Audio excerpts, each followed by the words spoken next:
So like 3 or 4 years ago, I got taken up on pretty serious charges from the Democratic Socialists of America. I remember this. Because, it's because it's for ableism, because I use the word crazy. And they sort of took me to like a tribunal, and there was a... Wait, this was right before the podcast started or right during the podcast? This was, this actually did happen. Yeah. No, that's what I'm saying. Because I remember when this was happening. Oh, wait, were we supposed to pretend this didn't happen? Well, but yes, I did. It was on charge. I didn't actually get in trouble. That's the thing. I did get in a little bit of trouble, and I got called transmisogynoir. I like the way you just said that. I mean, I was crazy to hear it, but they took me to a restorative justice thing, and this is pre-COVID. This bemasked individual got up and started lecturing me about ableism and slurs and all these kind of things. And of course, I'm sitting back, straddling a chair like this, wearing sunglasses, no shirt, flicking my tongue out occasionally in a lewd motion. Sure. Just, it's a nervous Check out my man-spreading, etc. Yeah, exactly. Yeah. I stunk, too, on purpose. Sure. I smelled like shit. Yeah. And you got to stink it up. I stunk it up, and I'm not wearing shoes. Yeah. You got to take up space. Oh, because that's the other thing, too, is I gained a lot before this, too. I bulked for it. Sure. So I was like 250, 260. Yeah, bloated out. Oh, my God. Purebred diet. And I'm sitting there, and this fucking lady is... oh, you can't say this. Oh, you can't say that. I'm like, I can do whatever I want. You don't understand. I'm about to be a podcast superstar. And she was like, podcasts, those should be fucking illegal. And I'm like, God doesn't want them to be illegal, or else he wouldn't have invented them. And then she says, God isn't real. And so, Liz, this chick gets up on a fucking box, and she's like, all right, Comrade Brace, if God is real, he'll knock me off this box in the next 15 minutes. And you know what I did? I sat back there, ate a full pan of cornbread, smoked a Camel Wide. Because you were feeling wide. I was feeling wide, and I did a little bit of cocaine. And I watched her, and she stood there in silence, masked, crying, of course. And after that 15 minutes was up, I got up, and I did a crazy roundhouse kick, knocking her out of a window. Unfortunately, second floor, fell out. She perished due to being run over by a city bus, which we support because it's a public service. And I look down at the window and I say, she's like, why did you do that? I said, God is busy protecting our podcasters. And so he sent me down here to deal with you. That's a terrible story. Jeffrey Epstein. Jeffrey Epstein. Jeffrey Epstein. Jeffrey Epstein. Come here. See, what you got to do is when you fall out a window, you got to land on the bus, and then you somersault, and then you get up.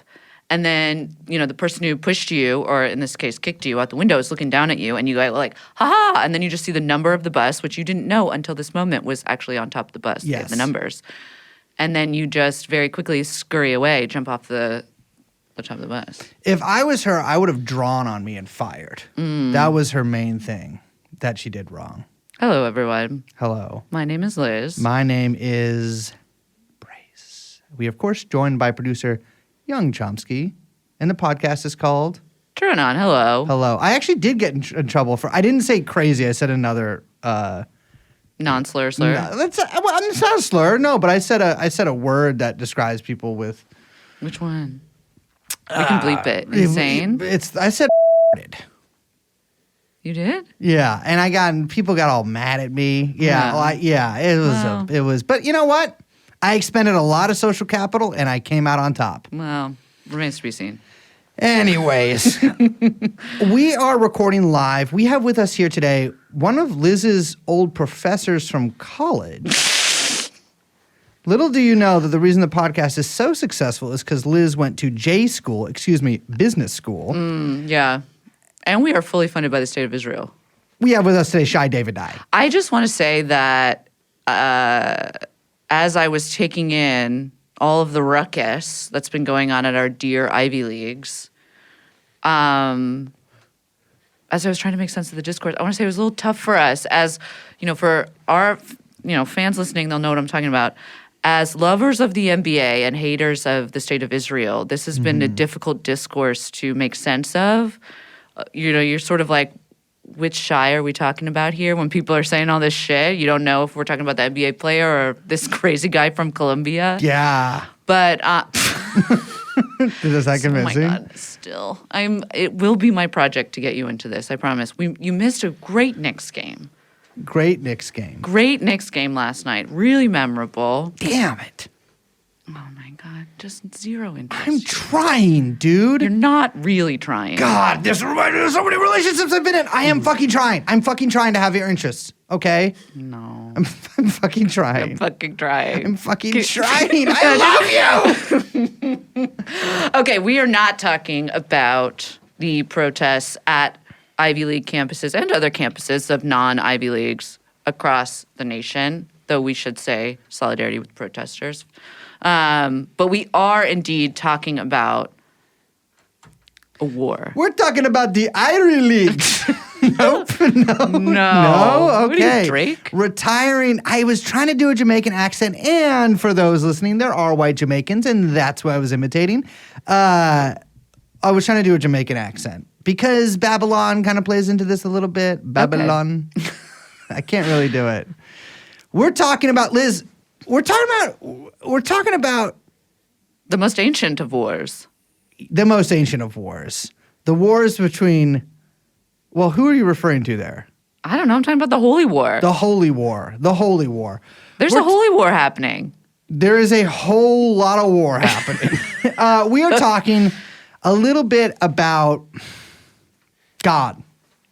And this is hard for me because obviously a lot of people know here, I know God. I kind of came up with him. Her. Well, yeah, with her. And obviously we had a falling out due to the creation of Christianity and Islam, but hopefully looking to mend things. And as part of that, we're talking about red heifers, and we're talking about maybe the end of the world today. I do want to say real quick, outside of the red heifers, I really love cows.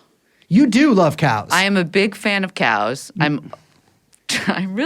was just about to say, I'm always talking about cows, but I really am always talking about cows. Mm-hmm. I love their big faces, their big heads. Yeah. I fell in love with a cow at a very young age, and it has always stuck with me. Me too. And let me tell you, the divorce process was Don't tough. do it. Just stop. It was I'm going to do a lot of that today. But I just want to say I am a friend to all cows. And this red heifer business makes me a little bit uncomfortable. I want to say I watched some Israeli man on the street interviews where like a guy went around like asking Israelis what they thought of the red heifer burning thing. First of all, literally none of them knew about it. Well, that's good. And second of all, the ones that did were like, wait, they're gonna burn the cows? Like they themselves were like, I don't think this plays well with even the general Israeli public. Yeah. Well, don't tell them how, What's happening in beef Gaza, is exactly. processed. Yeah. Well, maybe they like cows a little bit more. So God does not like cows. In fact, God hates or hated for a time almost all animals and wished them to burn so that their essences could be transferred and increase his divine power. Take Genesis 22, for example. My favorite Genesis. Oh, it's an excellent record. God tells Abraham, who is an early religion goat, I gotta say. He was one of the top guys. He's like, Abraham, you gotta sacrifice your son Isaac on an altar. Abraham's like, all right, I'll take Isaac. He's like, takes Isaac to this altar, lays some wood all over Isaac's puny little body. He's like trying to get the matches to work. He's like fucking with the lighter. Isaac's like, what are you doing? We usually burn a sheep, don't we, Daddy? Like, oh, am I a sheep to you, Daddy? Abraham says, like, yeah, just chill, just lie there. And then as he's about to set his son on fire, an angel calls him up on his phone from heaven and says, hold up, we were just playing. You got punked. but we now know you actually do fuck with God heavy. Yeah, classic punking. Classic God punking. Abraham is like, what? He looks up.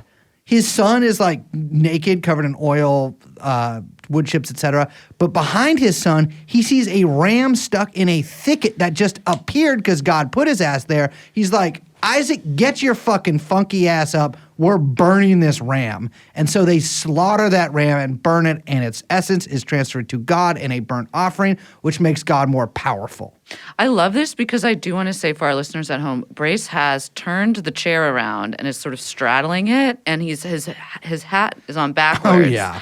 And he's talking real cool, real slick About the Bible. Well, people don't know this about me, but I'm one of the most religious men in America. I'm always saying that. I am really scared of going to hell, so I do all sorts of stuff to make sure I get into heaven. So I think they actually did this at the site of the Temple Mount. I mean, it's unclear exactly. And, in fact, it may not have even happened at all, but I say it did. But back then, people burned all kinds of shit, which is crazy because you think of everyone being really hungry until like the 70s. And so you don't really have like a lot of excess shit to burn. But I think you're supposed to slaughter a lamb for Passover, young Chomsky. You put lamb's blood on the... Yeah, but that's like door. now. That's like the symbolic one. But Well, they how used do you to. get the blood? Well, they slaughter but you're supposed to slaughter and burn the lamb, like on an altar. But they don't do that no more. I do go up. I will say this. Yesterday, me and a bunch of Hasidic guys did go up to fucking Hudson, and we just took some guns out and we shot people's sheep on their farms. That's not nice. Yeah, I'm not saying it's nice, but it did to get us closer to God. But, they used to burn all these different animals. There was different animals for different holidays. The Old Testament also, which is the only Old Testament, features a bunch of rituals around cleanliness. This is like, the Leviticus kind of shit where they're like talking about, you can eat these animals, no cloven hoof guys or whatever, no shellfish. Mixed fibers. Mixed fiber, all the Jew rules that they did. That's a good one. I think Christians do Christians do some of them too? No. That's the point of the New Testament. They don't have to do any of them. I don't think. But they handle snakes? I don't know. Yeah, it doesn't make a lot of sense to me. I guess the New Testament supplanted all this. Leviticus 15 warns against unusual discharges from a funky nut from your penis or even leftover nut from the classic regular fucking experience. They're like, do not mess around with that. Obviously, this is also where the stuff around women having to sleep in the chicken coop on the period does, which, of course, my family, still believers in the old ways, practices to this day. In Numbers 19, the process described for ritually cleansing oneself after contact with a corpse is described. You're supposed to take a red heifer. That's a cow. It's a cow. That is. I know. What? Cow corner over there. I'm just There's saying. a cow head over here. I am a cow head. You take a red heifer. Cow. You, Liz, don't listen to this part. You kill the cow.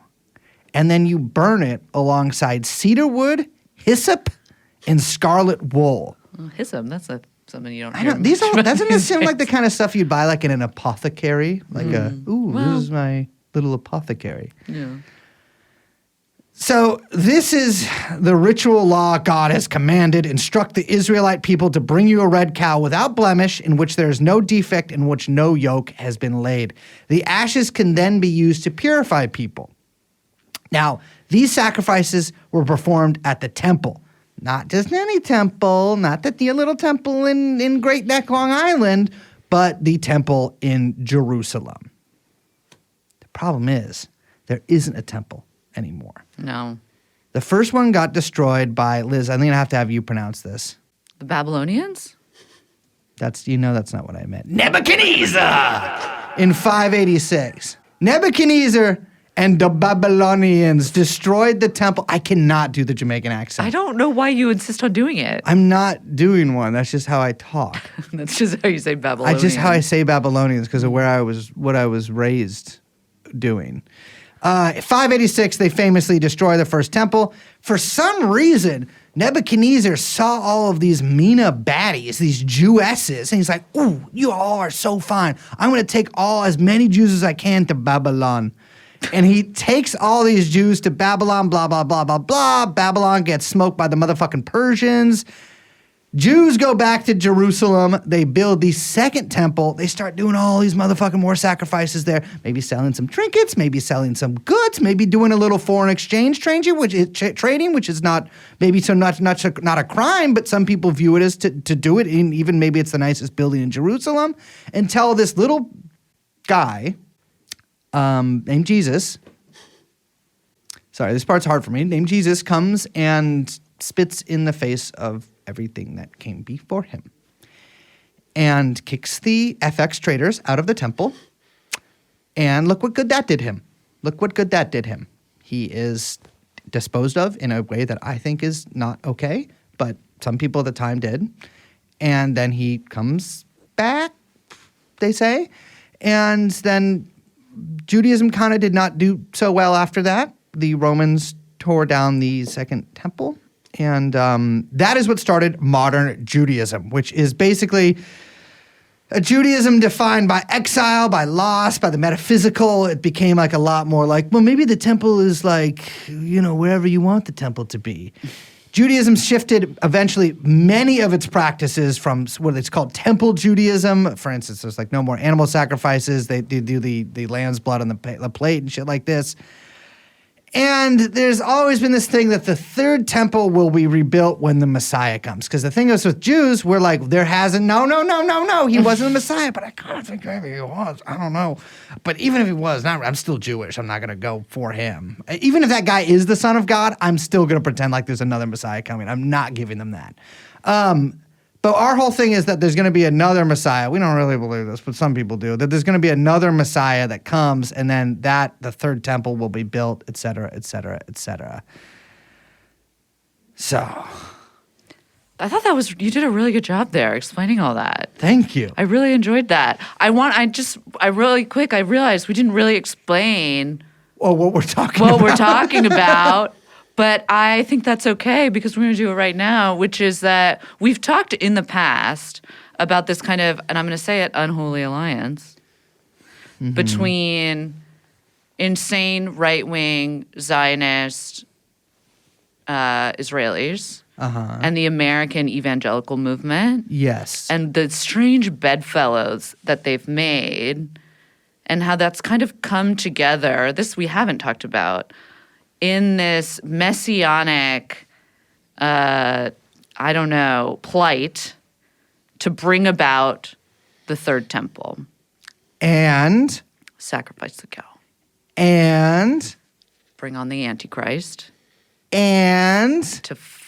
Which will bring on the real Christ. And bring on the apocalypse. In the final battle of Armageddon.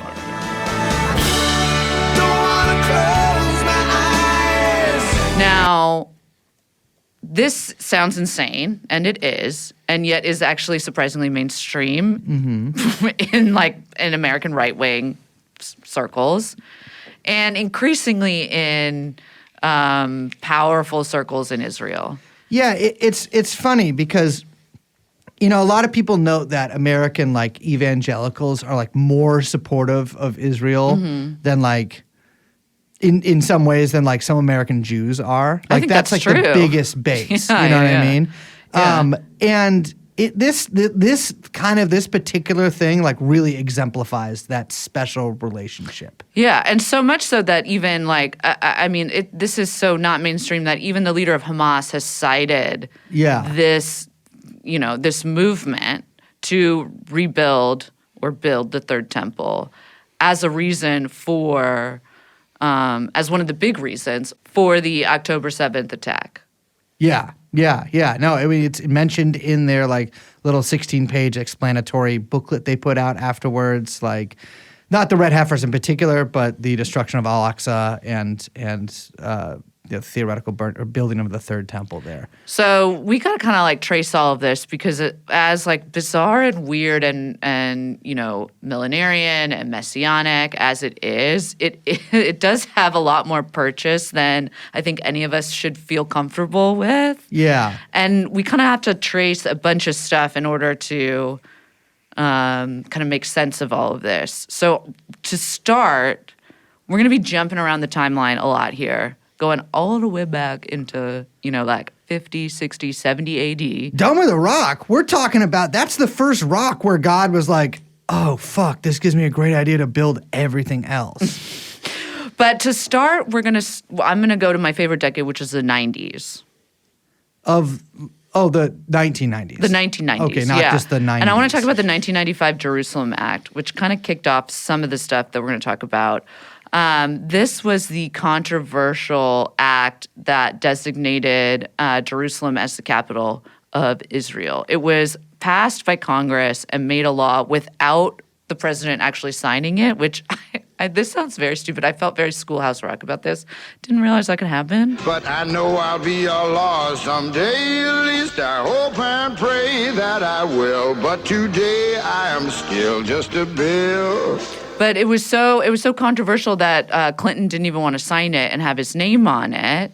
And that's because it said that, Jerusalem will be undivided and we're going to move the U.S. Embassy from Tel Aviv to Jerusalem because this is Israel. It's nothing else. This is Israel. We're like planting a flag and that's going to happen. Okay, this was in the 90s. And basically every president, including Clinton, who, again, declined to sign the bill into law, didn't even want to touch it because it was such a hot potato to align yourself with this thing. Funny enough, every candidate would, campaign on it and say, "Oh, we're gonna move the embassy. We're gonna move the embassy." But then when it came to them being in office, whether it was Clinton, whether it was Bush, whether it was Obama, they would sign a waiver to just sort of extend it every 6 months under national security. They would be like, no one needs to touch this for 6 months. We would, let's just delay this until, of course, famously, everyone remembers Donald Trump comes into office. And I got to say, I don't think that Donald Trump personally cares that much, but he was elected on the back of the American evangelical movement, much like a lot of right-wing presidents. And he was like, I'm going to do them a solid. We're going to finally move this embassy to Jerusalem.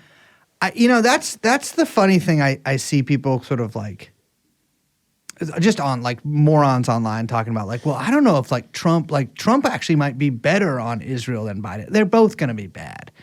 Trump did this. This is not a small thing that happened. This was something that had been basically put off for a reason. Yeah. It does really inflame tensions in a crazy fucking way. And it's goes against the UN. Yeah, absolutely. And I mean, even when he said he was going to do it, they still had to wait 2 years or a year and a half before they actually could move the embassy because they were, literally the State Department, everyone under Trump was going back and forth figuring out if they could really do this because of how controversial moving the embassy there would be. And this is a really big, this is kind of a big deal in Israel as well. Because as you'll see, throughout this episode, especially later on when we're talking about the Temple Mount itself, a lot of Israelis are focused on this concept of Israeli sovereignty over Jerusalem and over the ancient lands of Judea and Samaria. It's something that is a major, not just force on the Israeli right, but on the Israeli political mainstream, which is in general pretty right wing. Mm-hmm. But it is something that cannot be stressed enough that this was an important fucking chapter in Israel's history is us backing them up with this. Yeah, totally. So this was a big win for, again, the Christian, the crazy evangelical right wing that elected Trump. And we should talk a little bit about where some of these ideas come from in the Christian tradition, because a lot of them actually predate Israeli Zionism, which is very weird. Yeah. So if we can go back and see some of these ideas in early Protestant sects, kind of Calvinist sects, as early as the 16th century in Europe. There was, at the start of the Reformation, that kind of inspired a ton of new readings of the Bible and a ton of new interpretations of kind of Christian eschatology. And from there, you get new ideas about basically the role of Jewish people alongside all of the kind of fire and brimstone fever of these sort of Protestant movements, leading to a lot of early calls for the return of Jews to the Holy Land. So for these early movements, the obsession with the rapture led to trying to figure out how to bring about the rapture, because that's what they wanted, which led to Protestants supporting the Jewish return to Israel because to them, that's part of the lore in bringing about the rapture. Yeah, it is interesting because I'm like, shouldn't like the rapture, my whole thing with this is, listen, I want the rapture as much as anybody. I want to don't. get all these fucking Christians out of here so we Jews can do whatever we want. That it is our world now. We can finally make Hollywood good again. But you don't want the rapture? No. You don't think you'd go? It just sounds like annoying. It does sound annoying. Because some people you don't like would be raptured. And you'd be like, oh, okay, I'm still here. But like, my thing is, like, shouldn't the rapture kind of come about more naturally? Like, it feels like cheating to try to do kickstart the rapture itself, like it's like yourself, like it's an alchemical process or something, or a chemical process. Yeah, I agree. But for all these people, this is what they wanted to do. Orchestrate the hastening of this as a way of fulfilling God's plan. Also gets the Jews out of there. Well, so in America, as all these kind of Protestant movements, came over to America, all of these ideas obviously mix, great revivalism with small business owner American entrepreneurialism, and we have the birth of American evangelicalism, aka crazy Pentecostal, crazy pants people. God's not dead; He's truly alive. That's Keep going. Yeah, keep going. That's the only part I know of it. It's a really good song, though. I got really into watching. This is, I think, pre even me knowing about Bieber's connection to all this stuff. But like Hillsong YouTube videos, like their music, I'm fascinated by that kind of stuff. I think I told you, I went to a Bieber style hipster church service in LA a few years ago. It was incredible. How extreme were they? They were like, Do all you right, know? the guy was like 50 and he was dressed like Justin Bieber Sure, and of like course. speaking in sort of I will say, if you found my Jamaican accent offensive, then you would certainly not like the way that this 50-year-old and according to older pictures, formerly very straight-laced white man spoke. Because let me tell you, it was AAVE. That is how you pronounce it. And it was incredible. But I was shocked to find out that Christians got to give 10% of their money to the church. Tithing. Yeah. I'm like, that's a little greedy. How do you think the church sustains itself? I don't know. God? It just seemed like a little crazy. It was like 10%. And they were also selling hoodies for like $75. It was like, and they were selling like sweatpants and 5-panel hats or whatever. I actually don't know what that is, I don't think. But like the hipster hat. Wait, do you mean the flat brim? Like the ones they sell like. Or do you mean a dad hat?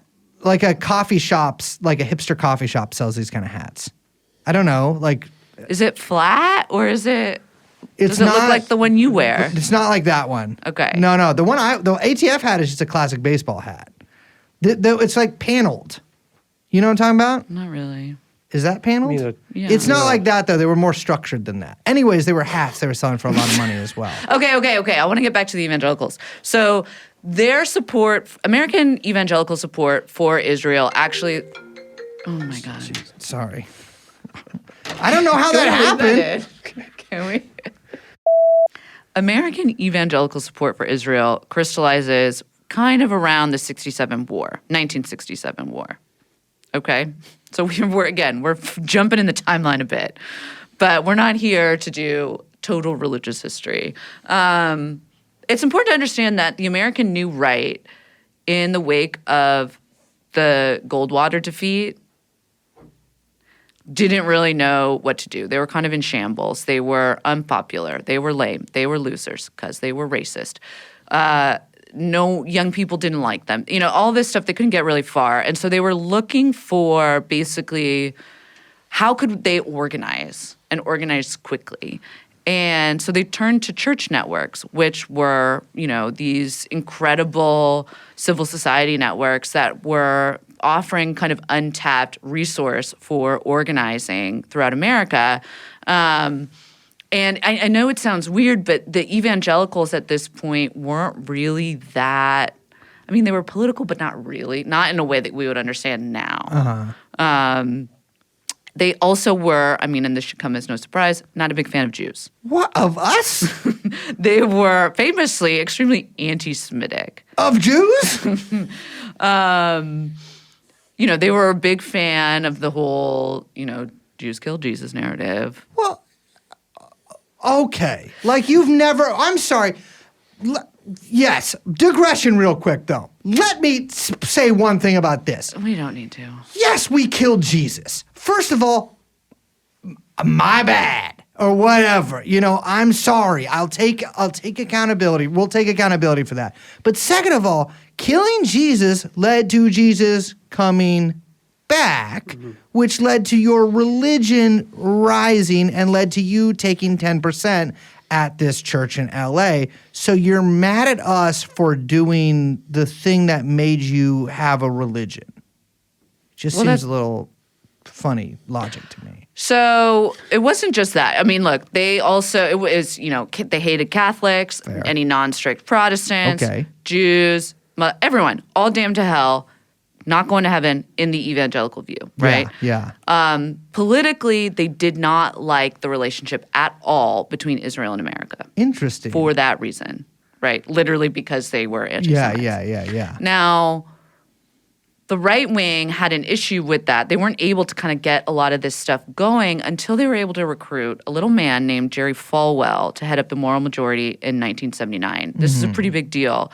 And, you know, there's been lots of books and lots of all this stuff about this moment, but this is a major turning point in the American conservative evangelical Zionist nexus because Falwell had a different view, right? And he was kind of crucial in organizing and recruiting the evangelical network into the Republican Party. Some of that was due to the Republicans kind of rebranding. You had Reagan. Some of this was evangelical recruiting. And all of this did play a really big role in getting Reagan himself elected. So this is from Falwell's 1981, The Fundamentalist Phenomenon. And he says, to stand against Israel is to stand against God. We believe that history and scripture prove that God deals with nations in relation to how they deal with Israel. And this sounds, I mean, to me at least, this sounds pretty much in line with anything that you've heard from any mainstream American Republican for the past 35 years. I mean, this sounds like Glenn Beck or like fucking Mike Johnson or whatever. Yeah, like, remember Mike Pence? Yeah, exactly. Not to mention George Bush. You know what I Yeah. mean? Like, this is all pretty mainstream now. And this comes from what's called dispensational theology, which is, again, really popular now, but it wasn't for a long time. This is the Pentecostals. These are the Baptists, the American Independent Bible Churches, the Charismatics, the people who speak in tongues. These are the crazies. No offense no offense. You're crazy. If, you know. See, we Jews just kiss in tongues. They're all mildly Calvinistic, you know, the high view of the sovereignty of God. And this is the interpretation of the Bible that organizes history and the Bible into different periods, dispensations, in order to work out God's plan for mankind. Okay? And so for them, the whole of history is distinct epochs where God is doing. It's so funny because ever since we had that conversation about epic versus epoch, I pause in my brain every time. It drives me crazy. I'm sorry. This is the whole of history is these distinct epochs where God is doing specific things that then each unfold according to his plan.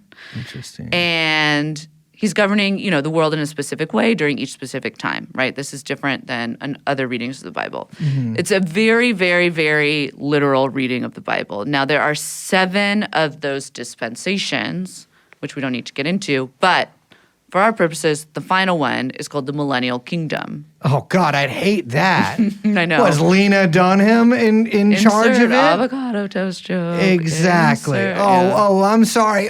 You go to hell if you make your espresso wrong? God's a girl boss, et cetera. Okay, I get it. But this is the second coming of Jesus Christ that we were talking about. Yes. Oh, he's going to be pissed at us, dude. At which point he will take the throne of David, okay, Jewish throne. rule the earth for 1,000 years. My question is, what happens after that 1,000 years? But I don't know if Is anyone's gonna work Jesus that out. Christ 1,000-year Reich? But it's all in order to fulfill the promises that God has made to Israel, okay? Now, as we talked about, that's after the rapture, Yeah. which is when Christ comes to earth with an army to punish the unbelievers, destroy the forces of the Antichrist who's already there Yeah, who's yes. in the final battle of Armageddon. And I think the Antichrist is ruling from a temple in Jerusalem. Yes. Like he's Yeah. like, I am Christ, but evil. Yeah. He's Christ's double, Yeah. and he's Jewish. He's nasty Christ. Oh, he's Jewish. Well, to the evangelicals. Okay. Yeah. Well, Christ is, I mean, he might This have is- strayed a little bit, but he was Jewish too. but yeah. But he's like, I'm Jewish. I think, yeah, to them, yes. Hello. Which is part of I'm why the Antichrist. They're Perhaps I shall raise an army. Maybe I will fight the real Christ. Who's to say that? I don't think this Who's is- to say that he's the real Christ? Maybe I am. You don't know. This would be a very cute 1970s movie, like double movie. Yes, it really would. My thing is with the Antichrist is, and the Christian view of this stuff. What is your thing with the My Antichrist? thing is, all right. So the Christians are like, the Antichrist makes a deal with the Jews, and I gotta tell you, Well, it's no. It's unclear. So I think this is what the Christians think is that the Antichrist is already here. yeah, He's among us. Barack Obama. What? Barack Brock? Obama. Well, No. perhaps. maybe, But I feel it kind of fell off. yeah. But he's got to rise to power. At which point, then we'll know he is the Antichrist. Do you think that it's me? No, I don't think you're the Antichrist. I mean, on Do you one want to hand, be the Antichrist? no, but I'll do it if no one else is going to do it. No. I think it's one of those things where you would know. Aren't I technically anti-Christ just by being Jewish? No. No disrespect to any Christians No, out it's not like an there. anti-Dutch, It's- anti-Dutch thing. I'm not or anti-Dutch. We should start anti-Dutch. anti-Dutch. Yes, That is the podcast. This is an anti-Dutch podcast. this is. We're going. Yeah, yes, it is. Except for their beautiful, delicious crunch bread. But like, it's like he maybe makes a deal. The Antichrist maybe makes a deal with us. It's unclear to me what he does. But my thing is, I'm like, do I have to fight in a war for or against? Because I'm like the evil guy. If the Antichrist comes back and people are like, he's gathering people, I'm like, well.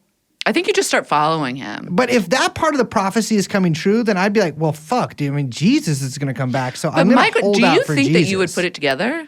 Because I think that they're banking on a lot of people not putting it together. No, so like, there's just a guy being like, hello. Like all this stuff is kind of happening, and we are, due to Like, modern caught up in convenience, it, we're yeah. like DoorDash, we're like Uber, Yeah, we're like I'm too busy with taking an Uber to realize it's the Antichrist. totally. That happens. Yeah. Well, okay, they do say that in order for all of this to kind of unfold, like some things need to happen, and by they I mean the Christians, the evangelicals.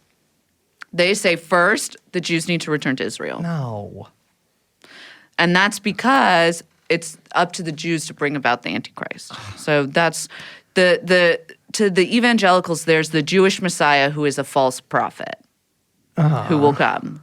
And that's the Antichrist that will occupy the third temple. And so the Jews have to do this work for the Christians. The Jews are tired, y'all. Well, The Jews are this is- fucking tired, y'all. Yeah. Jerry Falwell says the Antichrist will portray himself as Christ, and that will necessitate his being a Jew. Great. So then it's during the it's final me. confrontation of Armageddon that the false prophet nation, aka Israel, gets finished off, and that only 140,000 Jews survive, and then Jesus takes the throne. Okay, I definitely call one of the spots. But this is horrible. Yeah, it's pretty bad. There was one Pentecostal red heifer cow breeder. Again, we're going to get to the cow. Who was profiled in the New Yorker in the 90s. His name was Clyde, which sounds like a... Great cow name.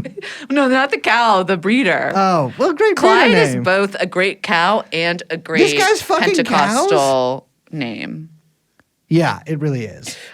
So Clyde said, it's very sad, but I would... And Clyde is crazy, but I did find this quote very And sensitive. his last name is Lot? Yeah, but so Clyde said, it's very sad, But I would say the interest in the Christian world is to see the temple rebuilt from the Antichrist perspective, for the rapture, for the church. And that's a very selfish point of view. The very people that are advocating this are the ones that are very anti-Semitic in their feelings. But this is the guy who's like trying to provide the red cow to the whatever. Yeah. But he's also doing that, but he's like, I'm doing this in a woke way. Like, he's like, I'm bringing out the Antichrist. This was the 90s. Wokeness wasn't here yet.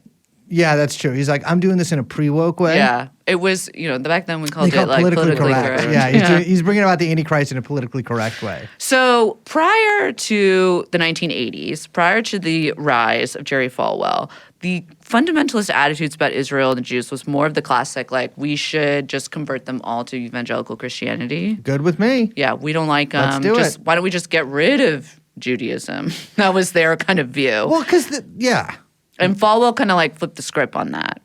Part of this is because he became really good friends with Menachem Begin, the then prime minister of Israel. And that relationship changed the direction of both American evangelicalism and I think American Zionism, I think it's safe to say. This is from Begin. All proclaim to the city and the world that they are friends of Israel. Talking about the fundamentalists. They are sincere and devoted friends. We are very grateful to them. Israel has very strong enemies and needs friends. Reverend Jerry Falwell is a very strong friend. Well, Falwell was also, it should be noted, like basically agent adjacent to the World Anti-Communism League. Too. Yes. Like he was all over the world setting up the enemies of the U.S. Well, that's a really important point to bring in here because all of this kind of this shift and the kind of utilization of these evangelical networks was like on a specifically anti-communist event. Yeah. I mean, and for those specific reasons. Yeah, because it should be, remember that Israel was on the quote-unquote front lines of the Cold War during this period. Like, the nations surrounding Israel were, well, I guess, not Egypt after a while, under the traitor Sadat. But the other nations around Israel were seen as, or some of them, as like allies of the Soviet Union. And so like that Israel was like our 51st state there and like our fellow guys in the fight against communism. Yeah, absolutely. And Falwell used that like as a way to kind of do away with the idea that the moral majority was anti-Semitic. Like, this is a quote from him: "The Soviet Union makes a terrible mistake in their harassment and persecution of Jews." And so it was a way of kind of flipping the script on that and, making good allies in the region against the communists. Mm-hmm. This is from the New York Times in 1980. Israel is now giving special attention to cultivating evangelical Christians, many of whom defend the Israeli nation for biblical reasons. The tactic has deeply distressed some American Jewish supporters of Israel who regard the fundamentalist movement as anti-democratic and potentially anti-Semitic. The New York Times always very magnanimous. Yes. The ADL, we don't have to agree with everything they say. And actually, will you read this? Because I just... Oh, because you can't do the voice. I'm not you doing do a the voice and the Jamaican microphone voice. is off. I'm not you doing do the the voice and the Jamaican voice. microphone is off. When we get off the phone with our manager, Mordechai, one name, like Cher. I know, but I feel like it's a really good quote to do with that voice. We don't have to agree with everything they say and do. Ellipsis.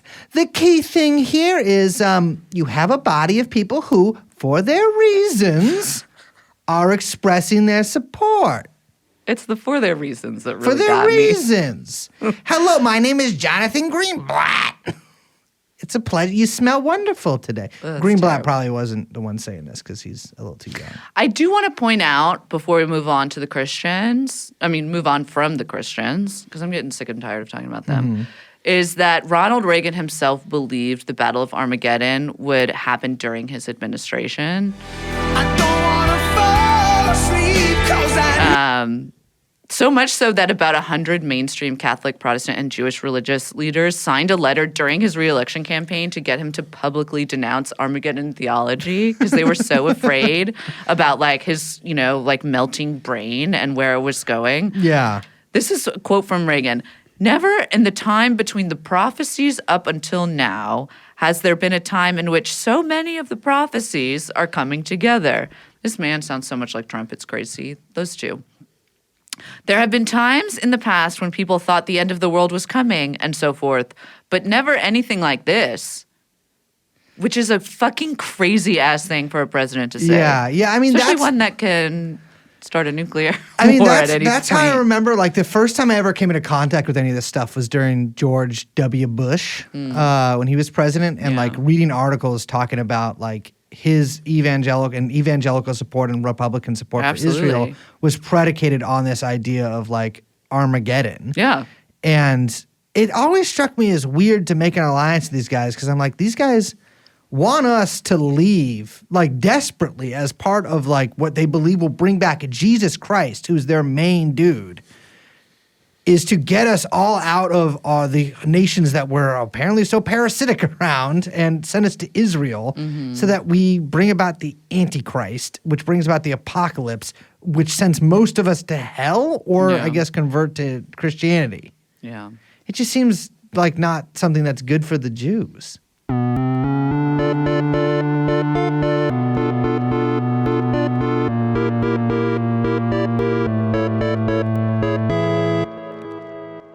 So I'll ask a question right now.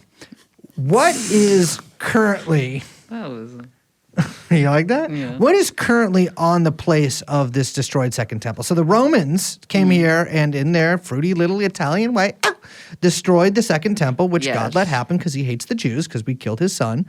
So currently there is a little something called Al-Aqsa Mosque. And you might be being like, doesn't that name sound motherfucking familiar? Well, it is if you've paid even a modicum of attention to Israel-Palestine stuff in your entire lifetime.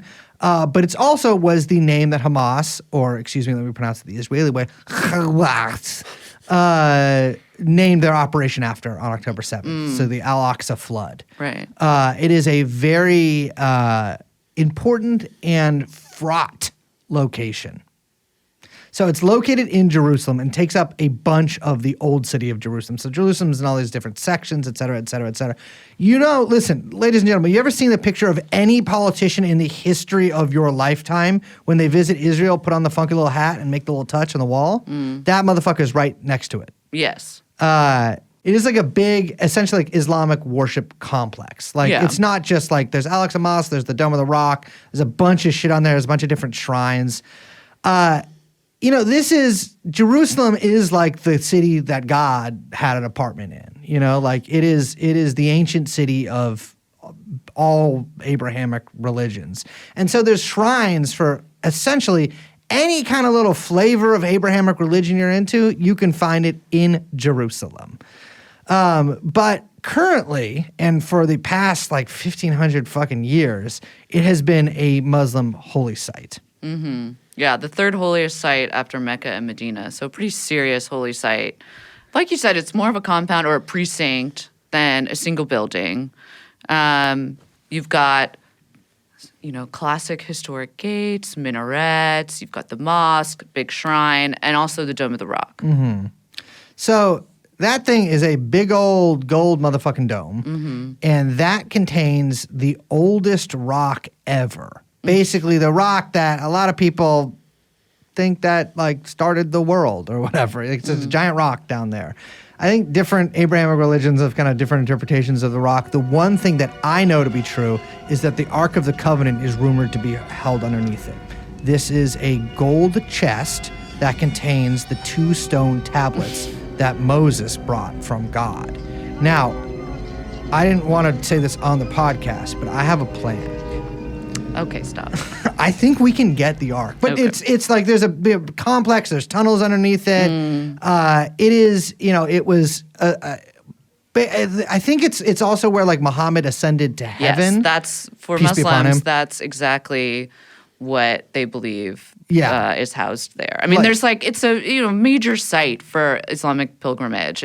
You can't really like underrate how the like significance of this place. I mean, they got Mecca, like that's their big guy, but this guy is pretty close. Yeah. and like they've been rocking with Al-Aqsa for a long fucking time. Yeah, like 15 centuries. But like, so imagine like there's kind of like this raised thing, and that's where like the mosque compound is, and then on the side of that is the Western Wall, or AKA the Wailing Wall, which is one of the Jewish people's holiest motherfucking sites.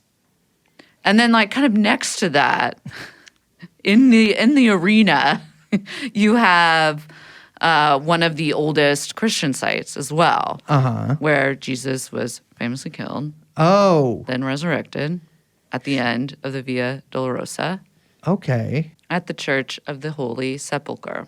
So you got there. First of all, where's the representation for Baha'i? They get all the it's all there for them. Is that what Baha'i is? It's all of them. I've always kind of been like Baha'i. Okay. I used to go to I did learn about it once and events in a Baha'i center, and I did in the Mission, San Francisco, and they had a really nice drinking fountain. But I could never really figure out. They had a pretty big center too. I could never really figure out who was rocking there though. All right, so despite international law prohibiting the annexation and continued Israeli occupation of East Jerusalem, Israel has continued to make claims over the entire city, including the Al-Aqsa compound and the Old City. So, all right, 67 war, which is a very important event for basically all the stuff concerned here. Israel begins occupying East Jerusalem, and the western half had been captured since 1948. Now, Israeli control of Jerusalem is not recognized by international community, which doesn't actually really mean anything in practice. Well, clearly, because they've been just exactly controlling it. Israel really puts the lie to a lot of international law because they just do things, and then there's very little way to actually combat that because they have the backing of the U.S. and a lot of large Western European nations. However, control of Al-Aqsa, because this is, the Israelis were like, we understand this is it's a perhaps explosive situation, was actually handed over to the Jordanians, the Hashemite monarchy, after the 67 war. So during the war, Israel occupied the compound for a little while. I think there was paratroopers stationed there. But afterwards, they were like, oh, this is too fraught for us to even take direct control of. So the way that it's set up is that the Jordanians essentially administer the compound, they do repairs and they're kind of in charge of it in many ways. But Israel has full security control, which we'll get to in a little bit. And there's a very complicated and it seems like increasingly tough relationship between those two forces. Yes. For as much as Jordan will do anything that Israel wants, Al-Aqsa is a tough nut to crack.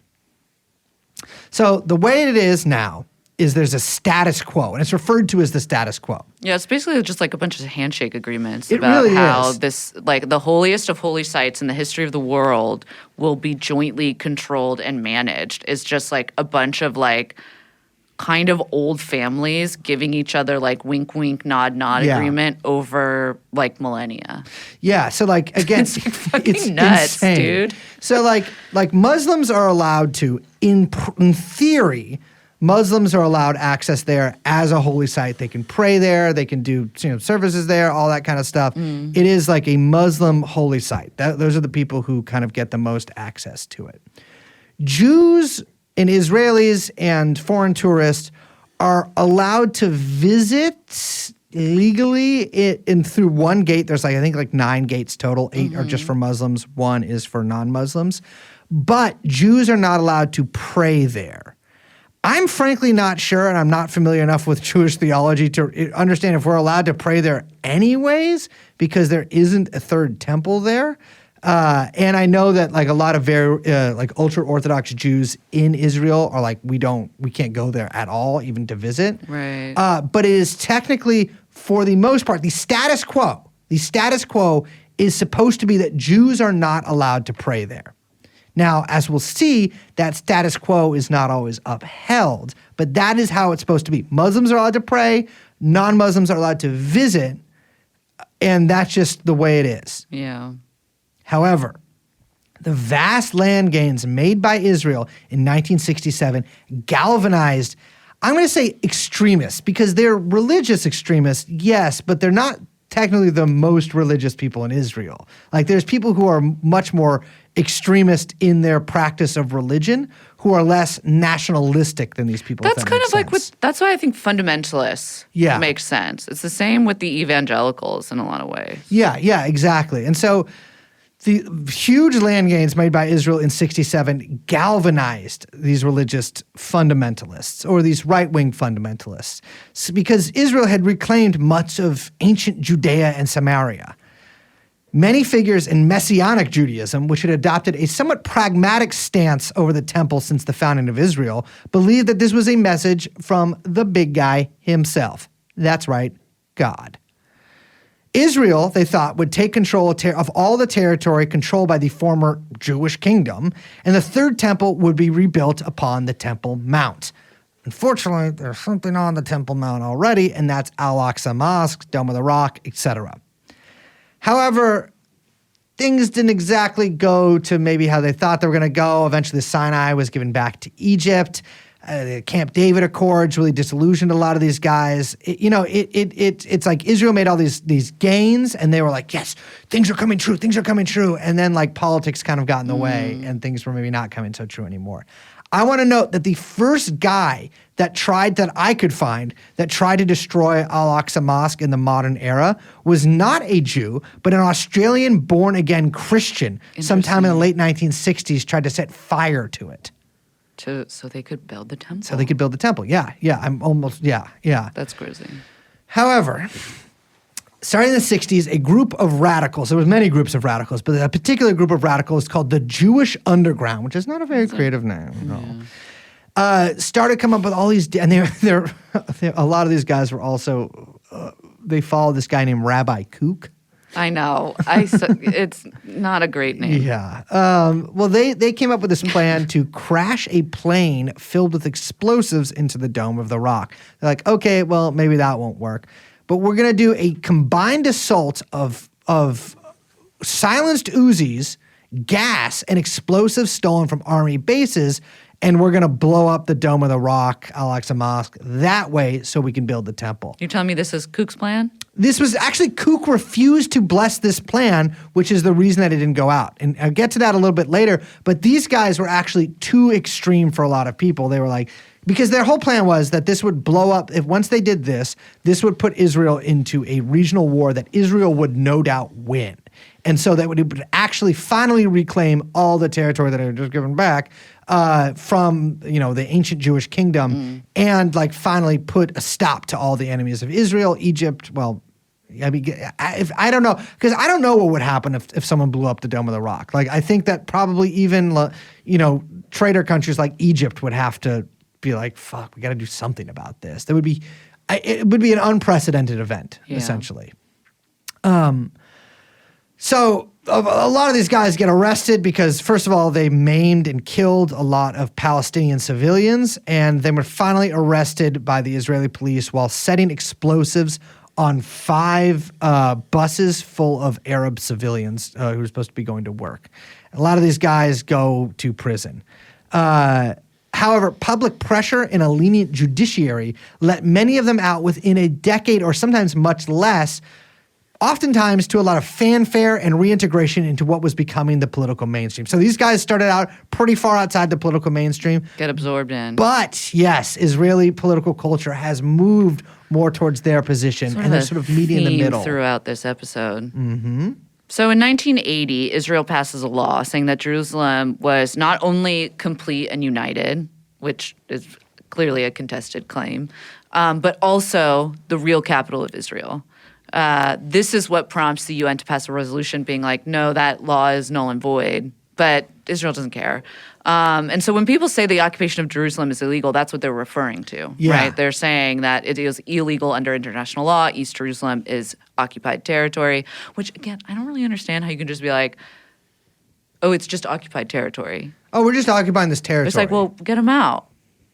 I don't understand. Yeah, one would think that. But, I mean, the Israelis are like, as much as they might sort of hem and haw at this stuff, like Jerusalem, I don't think that's really that negotiable for them. Like they're keeping that motherfucker, and that's, I think, this UN resolution is a real part of the rhetoric, or it's behind a lot of the rhetoric you hear from Israeli politicians talk about the sovereignty of Israel. Right. Absolutely. Like this is obviously like the most, like if you were just like playing the world on God mode, you'd be like, well, maybe Jerusalem should be like a UN administered city or something like that. Like it should UNESCO. like a UNESCO. Or A mall. Or it should become a mall. Yeah, I think that's a good. There's probably a ton of malls in Jerusalem. Yeah. But this is like the sovereignty thing, especially around Jerusalem. A lot of that comes from this UN stuff. Yeah. So, over the past 3 decades, as we all know, Israel has continued to enforce greater control over the entire complex, restricting Palestinian access, allowing a bunch of right-wing extremists to enter.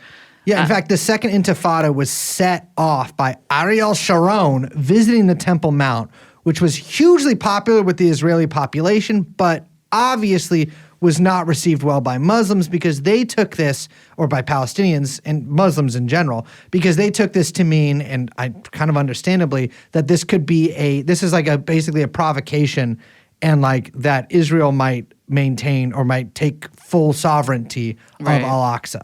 Yeah. In 2014, Israel closed down access to Al-Aqsa for the first time since 1967, and then proceeded to, later in that year, use a bunch of tear gas, stun grenades on Palestinians who were inside the mosque. Yeah. They demolished a Palestinian neighborhood that near the Western Wall. They have these huge Israel Day celebrations, like literally right outside Al-Aqsa near the Western Wall. Yeah. Like they essentially like they use this area right outside as like a way to provoke Muslims praying inside the mosque. Yeah. They have all these security procedures. Like in 2017, they added metal detectors, which led, I believe there was like a strike of Palestinians after that. There was riots. There were some people got killed. And then in 2021, under the very briefly reigning government of Naftali Bennett, it was revealed that some Jews had actually been praying at the Temple Mount for years after a member of Bennett's own party was filmed praying here. Now, Bennett, if you remember, was sort of like the liberal alternative to Netanyahu. People were like, Right. well, he's not that good, but he's better than Netanyahu. And so like he's sort of like the centrist, less extreme right-wing version of Netanyahu. Israeli politics being what they are, he's still a fucking lunatic. Right. But this is a member of his party that's praying there. So this was a huge change from the status quo. And Bennett appeared to confirm that when he said that, quote, freedom of worship must be allowed. But under immense public and probably political pressure from certain quarters, he backed down a day later and was like, the status quo isn't changed. Yeah, you can't. I mean, through all this, it's like the only word I can think of is provocative. They just keep trying to like push and push and push up until the like points at which, they'll get a reaction kind of shift. They're trying to shift that point. Yeah, and so I mean, what they do is, what the guy from the MK from Bennett's party did, and what these sort of extremist fundamentalists do is that they go there with police protection, and they have police stand between them and oftentimes representatives from the people from the Jordanian organization that controls the grounds, and the Jews pray, and they deny that they are, and they say that they don't go there to pray, but they very obviously pray, and they are protected by Israeli police escorts. So recent polls, in fact, kind of for a while, but there are more recent polls now, have shown majority support for Jewish prayer at the Temple Mount. A 2022 survey by the Israel Democracy Institute showed 50% of Jewish Israelis polled said Jews should be able to pray not because of religious desire, and this is important necessarily, but because it is proof of Israel's sovereignty over the Temple Mount. So this isn't an actual religious compulsion they have that people should be allowed to pray there. This is not something that they feel very religiously strongly about. This is a nationalist view of prayer at the Temple Mount. But that nationalism is tied up in. Of course. But that it is a primacy over that. 25% responded because it is a religious commandment. So you see that sovereignty becomes actually the overriding factor over anything there. So in recent years, the more feverish right-wing zealots in Israel have pushed up requirements to let Muslims pray in peace, because that's what they're supposed to be able to do there too. Obviously, that does not happen, but that is ostensibly, technically supposed to be part of the status quo. That is completely out the window for, let's say, some sectors in Israeli society. So Itamar Ben-Gvir. Our favorite. Now, you know him, you love him, and he is in the Israeli fucking government. A minister stormed the Temple Mount with 1,000 settlers and armed police. And he was talking about, of course, classic Israeli sovereignty over Al-Aqsa and the Temple Mount. And he just gets in there with a bunch of people, I think it's a couple years ago, start praying and just like have these police protecting them. And this is all kind of building up. Like the status quo has been changing fairly steadily. In fact, I think this is, like we mentioned before, one of the big reasons that the Hamas named their Operation Al-Aqsa Flood is because the status quo has changed so dramatically in the past several years. But there are people who want to change the status quo even more than these religious settlers who are just breaking in and fucking things up. There's a really excellent, very long document from 2013 called Dangerous Liaison by the group Amin that lays a lot of this stuff out. This group has put out a ton of stuff on the temple movement. It is, really detailed sort of dossiers on these different groups. But the one that we're most concerned with today, because it has to do with those red heifers we were talking about earlier. The cows we were talking about earlier. If they want to, I'm just going to do this once. If they want a white cow in Israel, I'd be happy to supply my wife. That's terrible. I know. And you're not married. I'm not married, but it's just something I feel like I had to say. God did that. One of the main groups pushing for this stuff is the Temple Institute. These guys are fucking crazy. They're freaks. Their website is incredible. Yeah. And by that, I mean, it's not great. It's not great. And actually, we looked at their plans for a rebuilt third temple last night. Yes, and they're very bad. They're horrible. They're really bad. They have like 3D renderings, artwork, not artwork. What do you call it when an architect makes blueprints? Yeah.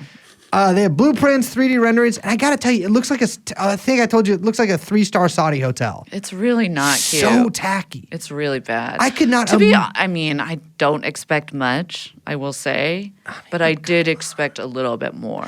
If I'm saying third temple, I feel like it's gonna have gray floors. If I'm the Messiah and I see this is I see this is the temple they're building, floors. I'm like, I don't know if I'm coming back for this one. Maybe Farmhouse try kitchen. a fourth temple, perhaps, because I don't know if I'm really rocking with this. So they were a modern temple. It's so weird. It is weird. Well, there are churches, temples. There's modern. Yeah, ones. those suck. They do look horrible. They're crazy. Yeah. God only lives in old stuff. Yeah. So this group was started in 1984 by Rabbi Yisrael Ariel, who was one of the paratroopers who occupied the Temple Mount in 1967. His experience standing on the Temple Mount and chilling there, looking at the Dome of the Rock, was led him to believe fuck, dude, we gotta build the third temple. So the Temple Institute describes itself as an educational group that conducts tours of the Temple Mount and receives money from the Israeli government. You could also get out of military service by volunteering there. It's like one of those, it's just very well supported. It's by very the well supported. It is. Yeah. This is not. It's a fringe group in the sense of their crazy beliefs, but it is much like fringe groups in America has deep pockets and connections with the state. I mean, that's the thing is so there were groups that wanted to build the third temple prior to the foundation of Israel that lived there. Mm-hmm. So in the 1920s, there was a group called the Strong Men, which That's a better name. Young Chomsky's heavily nodding his head there. But they wanted to more so than with anything that we said in the podcast. They literally wanted to build the kingdom of Israel again. They were anti-democratic. They were it was a religious thing fully. Get the Sinai. It's a little more complicated with the modern groups because these guys just frankly aren't as religious as a lot of religious Jews are. They are, but again, I should stress a lot of this stuff is really about sovereignty and nationalism. Well, they're religious, but maybe they're not conservative in the way that you're thinking. When you think of Orthodox Jews, they're not. They're not. Yeah, they're not have ultra Orthodox.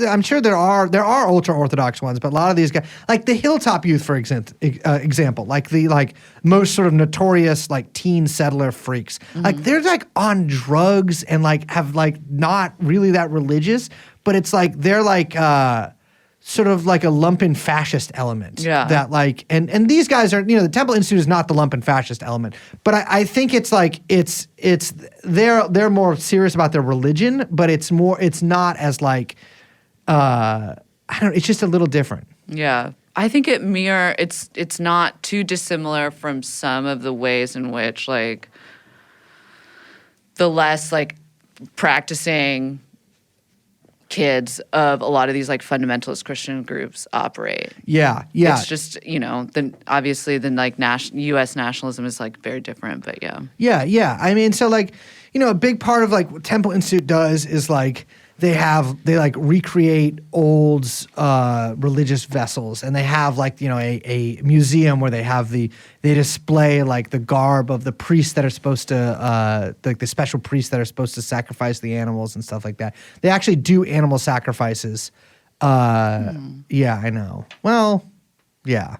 They do animal sacrifices. I mean, it's so much better to get killed like that or get your cow punched or whatever. I don't know, heifer punched. But they're not like the ultra orthodox guys that maybe some people are thinking of. They began on the modern. They're modern. Yeah, they're definitely more modern. They began on the right-wing margins, but they and connected groups have slowly become more mainstream.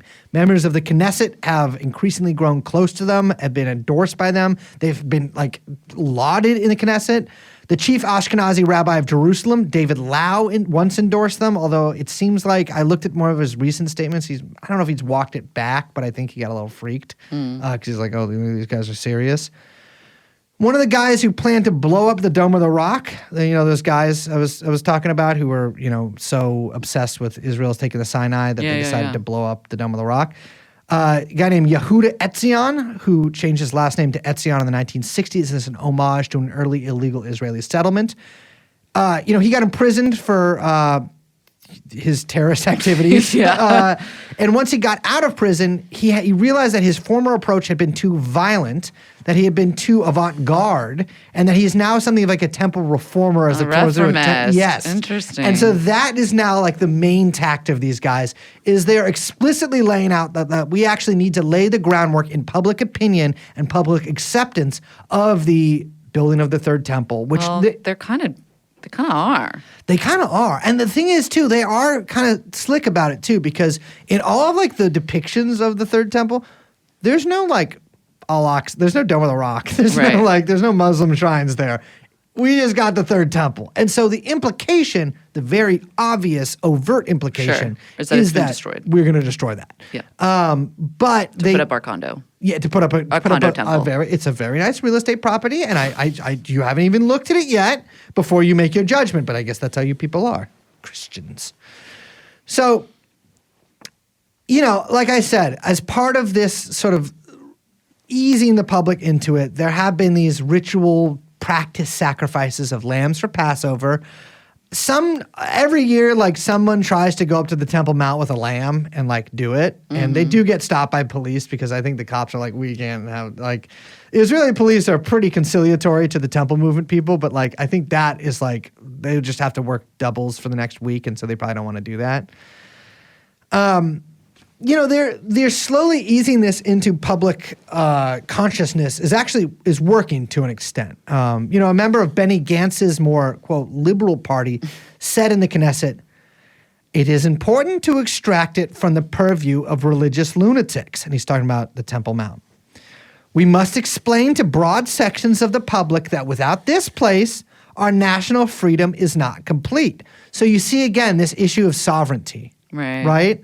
Like he's talking about like this has nothing to do with like the religious lunatics who believe in this stuff. Like we need to take over this and build the third temple because it's our right to do it because we control this territory.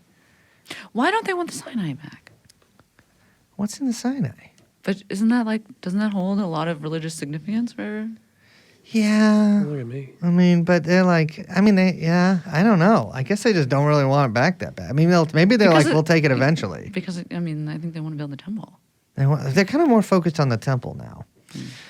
So there are dozens of temple organizations in Israel, with the Temple Institute being the largest, most mainstream. The guy I was talking about before, the terrorist, Yehuda Etzion, he has his own little temple group.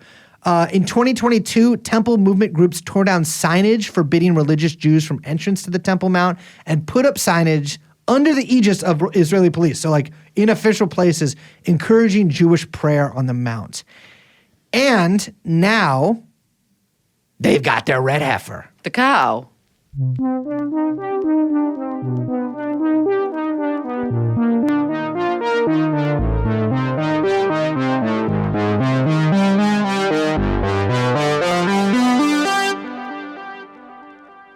So Jewish tradition says that there have been 9 red cows. I just don't like saying heifer. Is that weird? It does sound like a slur for cows. You know what I mean? It does, yeah. It's like you're being insulting to them. I know. So there have been 9 red cows sacrificed to date. And the last one was around 1516 AD. So it's been a very long time. That was like right after Jesus. We had to go in. The 10th red cow shall be the last. That's the idea. This is the one that gets made into ash by the Messiah when the third temple is built. Mm-hmm. For Jews. But for Christians, that's a fake Messiah. The Antichrist. Yeah. But it's this just like tracking all of this. So yeah, that's to reiterate, like the Jews believe that our actual real from God Messiah will come. Yes. And be like, I'm the Messiah and enter us in the Messianic age. Sure. But the Christians think that same guy will appear, but he's actually the Antichrist. Right. And then they're going to battle it out with the real Christ in Armageddon. And I don't want to miss a thing. Ooh, dude. Okay, so but back to the cows. So the purification ceremony happens, and that's, because God is only approachable in the pure state. Mm-hmm. Since the last red cow's ashes were supposedly lost with the destruction of the Second Temple, like you mentioned at the top of the episode, every Jew from that time on is seen as impure. Yeah, I can't argue with that. Only a spiritually pure rabbi can burn the red cow. Otherwise, you have the impure making the pure cow impure. You know what I mean? And yeah, you can't do that. But this is like what I don't understand, because then to become impure, you need the ashes of the red cow, but you can't make ashes of the red cow if you're impure. It feels like a bit of a It's complicated. If you look at like Numbers, it talks about like purity around corpse Numbers stuff. as in the Old Testament. Yes, Numbers is in the Old Testament. If you look at that, it talks about like corpse purity rituals.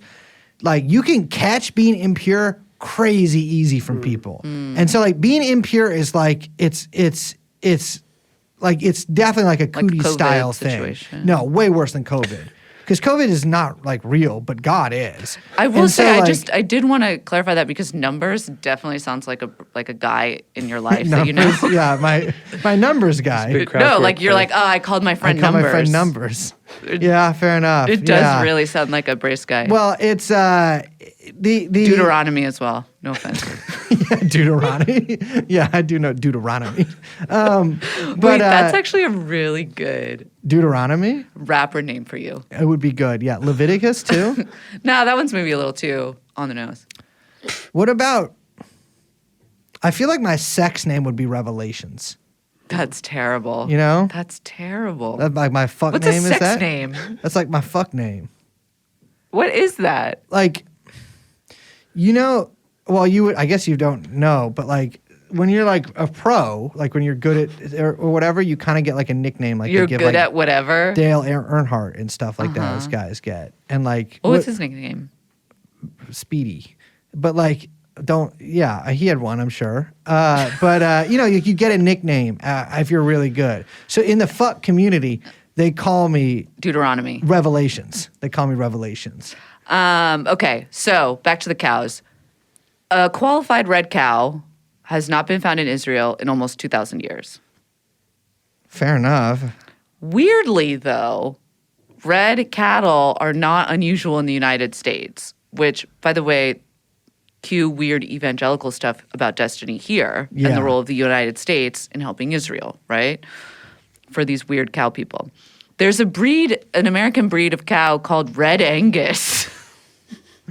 Red that Angus. looks like how it sounds. And also, that also sounds like a Brace friend. I know.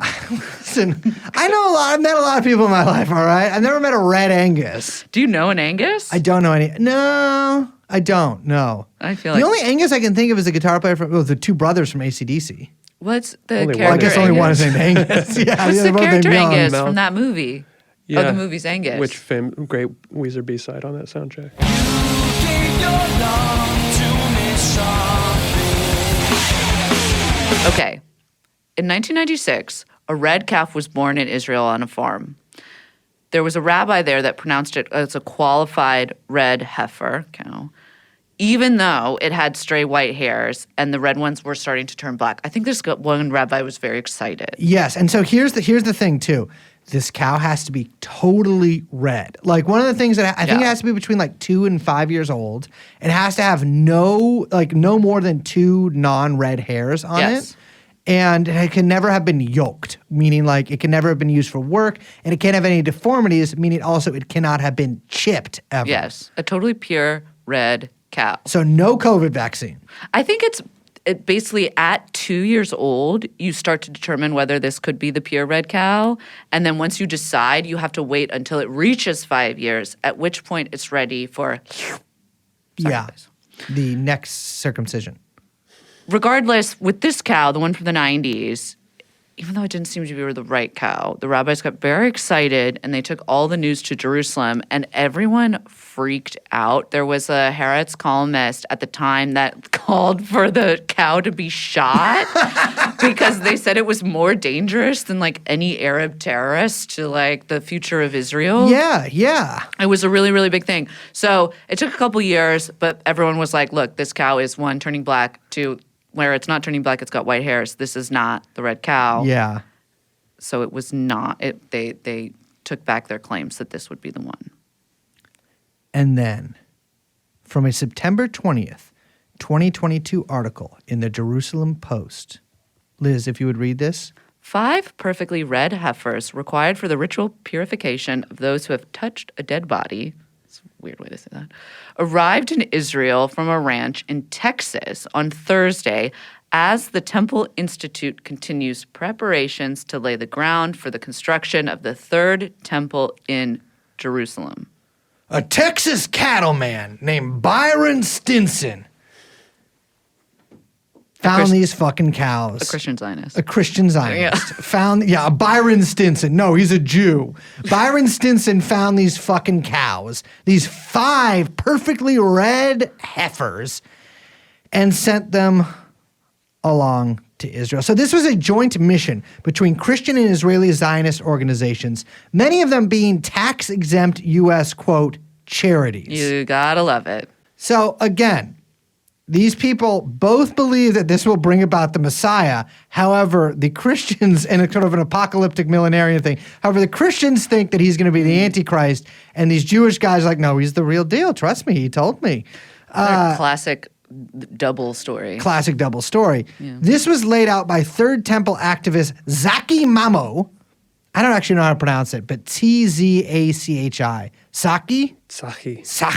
Saki Mamo, who laid out these plans explicitly at the National Gathering for Prayer and Repentance at the Bible Museum in D.C., which was convened by Mike Johnson, the current Speaker of the House. That's crazy. Yes. So he's like giving a speech about this stuff, specifically about the red heifers and the Third Temple, to a huge group of evangelical leaders. I mean, it's like everybody, Family Research Council, moral majority, all those kind of people.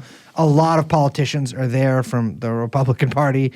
And he's like, we're going to do this. The Antichrist is coming, or whatever. Like, our Messiah, but your Antichrist is coming. It should be noted that Israel has pretty strict requirements for the import of livestock to begin with. They have to be chipped.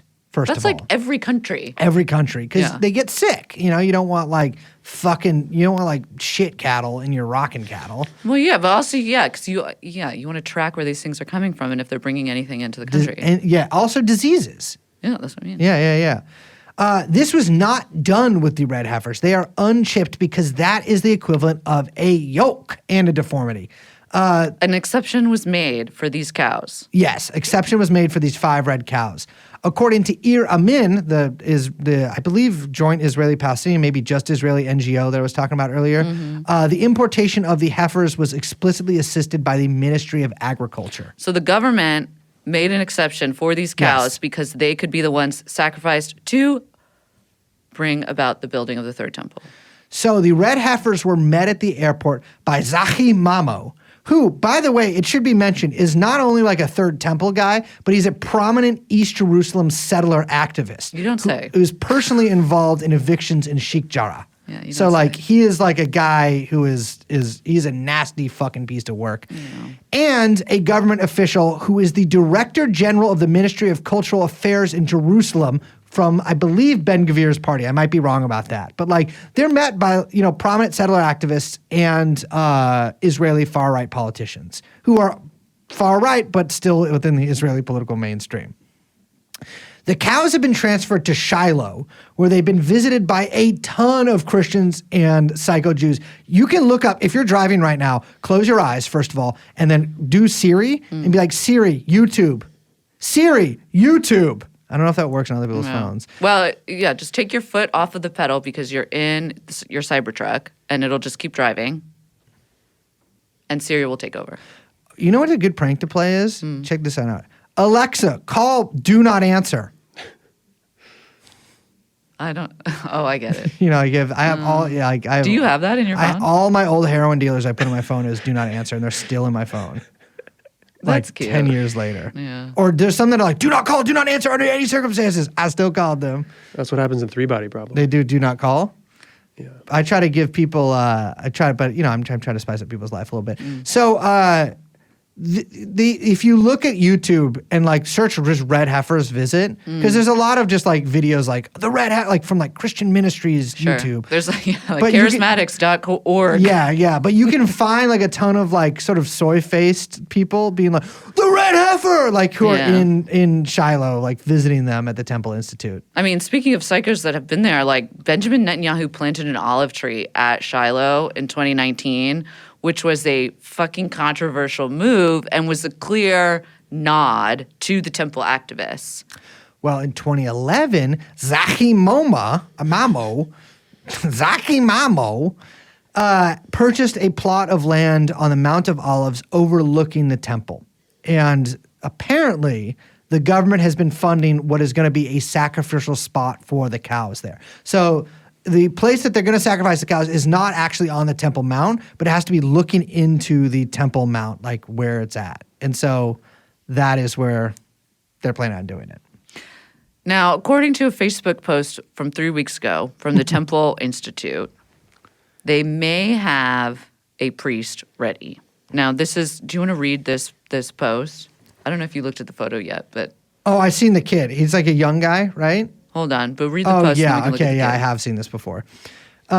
He came into the world via home birth, has never set foot in a hospital or cemetery, and therefore considered by halakha, Jewish law, to be of the highest level of Torah purity, having never contracted tum'at met, impurity imparted by contact with a corpse. Should he opt to participate in Temple Institute's ongoing preparations in anticipation of the renewal of the ashes of the red heifer, he will undergo intense instruction and training. So, yeah, that's the whole thing. So, check this out. Yeah, and then there's the kid. If you're inside a building where someone dies, or I believe even where someone just has died, I think, but like in a place where there's dead bodies, which would be a cemetery, I think it is maybe someone currently dead, a cemetery or a hospital, like you are impure. Yeah. And the red heifer ceremony, like that's, so I guess that's kind of how they got around him being It all feels red very heifer impure. literal in a way that That is is welcome to Judaism. That is bit exactly, not- we have a string around Manhattan. yeah, that's crazy. Yeah, and so I'm telling you, it is just, it's how it is. But he chose us for a reason, and that's our I just ingenuity. think it's like kind of, missing the point. Of what? I don't know. It's too What do the other ones do? Have like a brazier with incense in it? It's like, come on. I think it's cute. I think it's cute. And plus, the kid is fucking hot. He looks like a basketball blogger. Yeah, he really does. He kind of looks like Nate Silver. So, cut to October 7th, 2023. Al-Aqsa flood. In the first part of Hamas's 16-page document on why they did October 7th, they state the Israeli Judaization plans to the Blessed Al-Aqsa Mosque, its temporal and spatial division attempts, as well as the intensification of the Israeli settlers' incursions into the Holy Mosque, and then in another bullet point, the practices of the extremist and right-wing Israeli government, which is practically taking steps towards annexing the entire West Bank and Jerusalem into the so-called, quote, Israel's sovereignty, amid plans on the Israeli official table to expel Palestinians from their homes and areas. So this is, again, the Hamas document explaining their reasonings for why they attacked Israel on October 7th. And the very first bullet point has to do with Al-Aqsa Mosque. It is not an exaggeration to say that this is is a real fear among a lot of Palestinians and I think Muslims in general. But Al-Aqsa is also, functioned as a sort of political flashpoint between Israel and the Palestinians to begin with, because as anybody who has a cursory knowledge of Israel can say, like, a lot of what they've done is these ramping up of security measures and this encroachment more and more and more and more onto the way that the Palestinians, on the security measures they take, including the walls, the cameras, all this kind of stuff. They function at two levels. They function as a way to, actually have, quote, security measures, but they also function as a visible means of control and dispossession to the people who live under them. And the measures taken around Al-Aqsa Mosque are very, very much like politically fraught and understood by both parties, by the Palestinian Muslims and by the Israeli security forces, that there is a political import and reasoning behind them. And that has to do with Israel's so-called sovereignty. Now, for where we're at right now, we should say Avni Jerusalem, a Third Temple group, recently told the Christian Broadcasting Network, which apparently is a thing, that the ceremony was planned for Passover 2024. Which is right now. Right now. That's right now. And I think they said up until around mid-May. And that's assuming that these red cows don't develop any blemishes. But I really don't think it's going to happen. Do you? I really don't. I mean, it should be noted that Hamas, on the 100th day of Israel's genocidal rampage through Gaza, their spokesman, Abu Abeda, made a statement actually referencing these red heifers. Now, I got to tell you, I think the Israeli government, I have a lot of thoughts about the Israeli government. Most of you can probably assume what they are. I don't know if they're stupid enough to do this, but they might be. My feeling is that this will just continue. It's a millenarian, right? Mm-hmm. And if you are somebody who is a practitioner of a millenarian religion, your number one thing that you got to get really good at is coming up with excuses as to why things didn't happen. And so I bet what they're going to do is like, oh, actually, we're going to wait another year because of such and such reason. Like the Cohen isn't, the priest isn't like pure enough, or like we have to find something else, or like there won't be something in line. Maybe there will, maybe they might do it, but I have a feeling they'll just keep putting it off, and then eventually these cows will grow too old.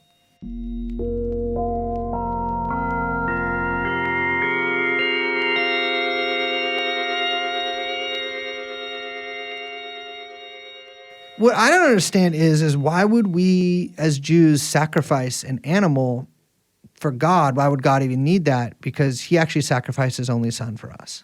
And so we actually don't need to do animal sacrifices, because the greatest sacrifice, the most dangerous sacrifice of all. The most dangerous sacrifice of all.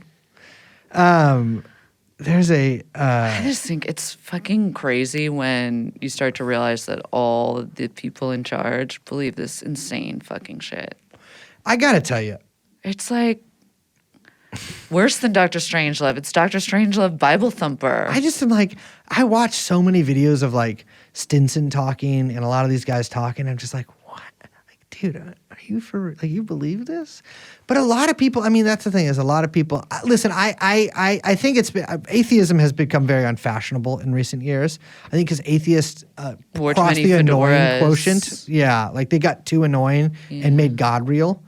Well, they also Talk about like literalists. Yes, yeah, and I think also like the Christian right has like it's lost cultural ground to like liberals or whatever.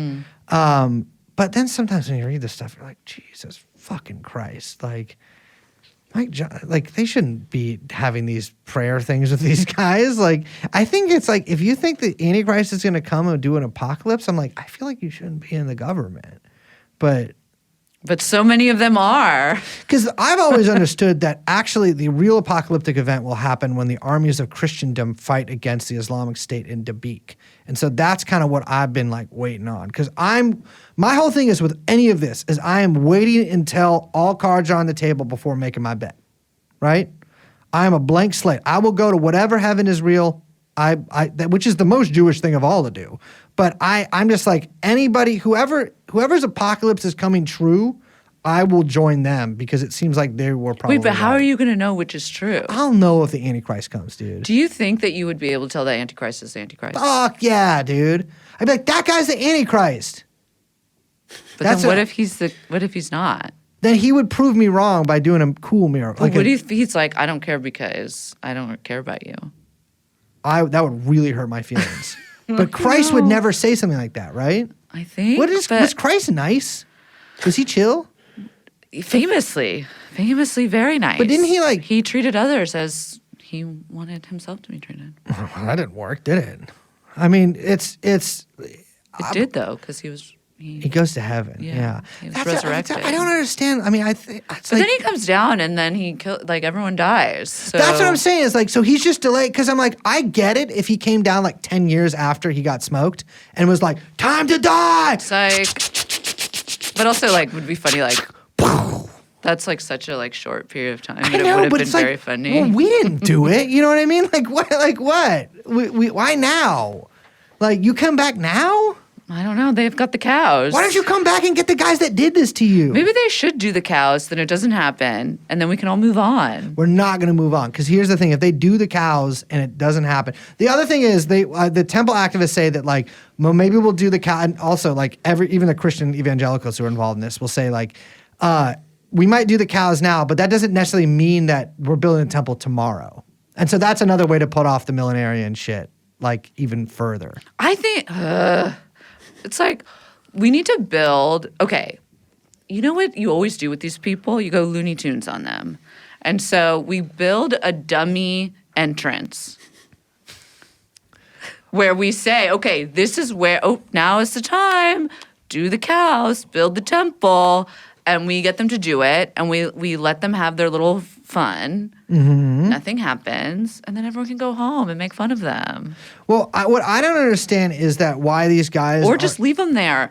You know, like paint with. We're in Looney Tunes mode, so then we paint the. After we've painted the tunnel for them to go through. Yeah. We repaint it so they can't get out, and then we don't have to deal with them again. That's a really good idea, but I don't like the feelings of Jews being trapped like that.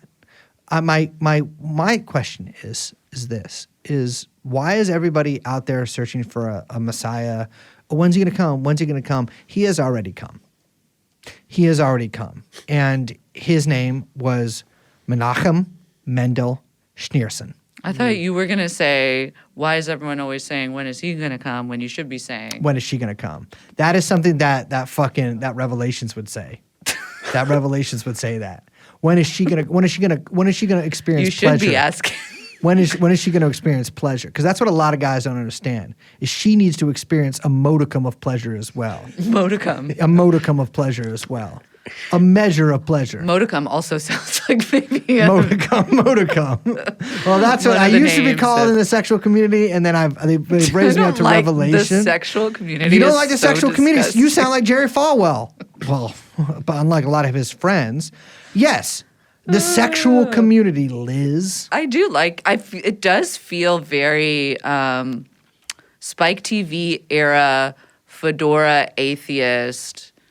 It like does, man show period that we're kind of reliving in again. Yeah, the sexual community, like it does feel sort of like it's like the woke,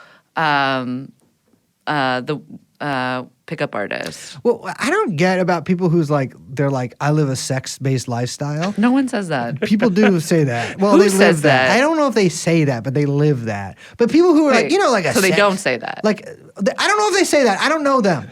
But people who are in the sex community. No, that's not a that community. aren't me. I don't speak that's when I'm in not it. a community. I just fuck. I don't speak. I just I make love. I speak with this. With my, That's really. I speak with this. Oh, but also you're also a guy that has the split tongue. Oh yeah, I am. Revelations style. definitely has a fucking split The lizard tongue. man. Yeah, they call me the lizard man of And, Brooklyn. and pierced. It's oh, split it's and pierced. Everything is pierced, Hunty. Everything Don't is ever pierced. fucking say that again. I pierced the house down.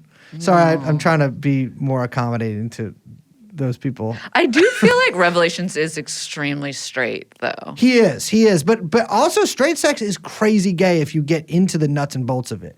But my thing is with Revelations, my thing is with sex people in general is like once you have like say you're someone who lives a sexual lifestyle, once you have sex, like it's like midday and you've had your first frolic of the noon, aren't you kind of like? I'm done. Yeah. You know? Aren't you like Hopefully. Yeah. Like, aren't you like this is what I never understand. Like, if you're gonna orgy style, I do feel like if we're talking about the kind of like the sex community type, they're not doing this in the early day. This is a strictly nighttime, even this is a nighttime nightclub activity. Yeah, okay. But like Lothario used to eat 40 oysters off of I know, woman's but that's breasts. that's gourmand coded. This Yeah. is the sex community. Revelations is like fedora, pinstripe. He's got you can't be it during the day because you've got red drapes everywhere. So the I'm, velvet like, drapes preparing. are. Yeah, we've got dripping candles. Yeah, but yeah, also okay. like trip hop. They live like vampires from Blade, kind of. But Yeah. also like industrial music and maybe some like Blade. kind of like R&B. That's also mixed in. Blade. So they're just the vampires from Blade? Revelations approves. But atheism. The only god I worship is pleasure. The god It's a who's little- the goddess that's of too pleasure? Dionysian. Eris? Eros. I don't think it's like Dionysian. I sacrifice my sputum at the altar of Eros. I think You we don't gotta like that? workshop this one a little bit. Sacrifice. Well, yeah. Revelations has to be a little smoother. I sacrifice my sputum at the altar of Eros. I don't know if sputum It doesn't work. works there. Yeah. What would you know about the sex community? What would you guys know about the I fuck can't com- speak on sputum. You can't speak on sputum. That's true. I can't. I live sputum. I Okay, die let's, sputum. barely let's know stop before you. Sputum. I'm Liz. I hardly know him. My name is Revelations, he of the forked tongue, the cloven hoof, better to massage your back with. Do you never watched SVU, right? The Law and Order? Yeah. I mean, I've seen it, yeah. There's like some to our SVU heads out there, like there's some very canonical episodes from the early SVU era, which was like late 90s, where they do a lot of like investigation into like weird vampire sex parties. Oh, yeah. And I feel like that plus like Taxi Cab Confessions HBO era, Real Sex HBO feels Yeah. very Revelations coded. Very much Not so. Bible, but character. I remember when I was a kid, I read, my stepmom had a book, like a kind of like airport book that she had bought about like people who thought they were real vampires. And like there was like some of like the satanic like murder stuff or whatever, but then there was like some people who thought this like D&D style game was real, which was also I think people killed each other because of that. They did. But there was sex vampires they talked about in that too, Right. like people who did like sexual vampire Sure. stuff. I remember feel like reading that. vampires are very sex community. Oh, oriented. first, they're the most sexual of the beasts. Yeah. Except, of course, dogs. But let's just call them as I see them. But vampires are too sexy for me. How come there's never like a sexy Frankenstein? He already makes the noise. Because he's not real. Like he's not fully human. He's not- I think Yeah, they're you're making right. a sexy Frankenstein. They are Wasn't making that a sexy kind of the Frankenstein. movie with Emma Stone? I didn't see it. I didn't see it. Oh yeah, no, she did sexy Frankenstein in But that. isn't it kind of like Sexy baby Frankenstein. She's like a baby brained. Yeah, big? That doesn't seem very interesting, I gotta say. it was all right. I saw it. I didn't see it. Don't you just saying that because you know I saw it and you didn't, so you can be like you're a movie head. And I saw it the same way I watch every single fucking movie I watch. With Sarah. Sarah texted me at 9 o'clock at night and said, "Do you want to go see a movie?" And I'm not saying that. I just think it doesn't sound great. It was fine. I don't know. It wasn't for me, but I was better than I thought it would be. And speaking of better than I thought it would be, thank you for enjoying this episode. We'll see you next. Wait, we didn't say We did. producer Young Chomsky? Thank you. Scoring being manipulative and scoring points by purposely derailing Liz so that she forgets that, and I can say that, and Young Chomsky tallies that in his Jewish tally The thing. Book of Life. The Book of Life. And this has been TrueAnon. We'll see you next time. Bye-bye.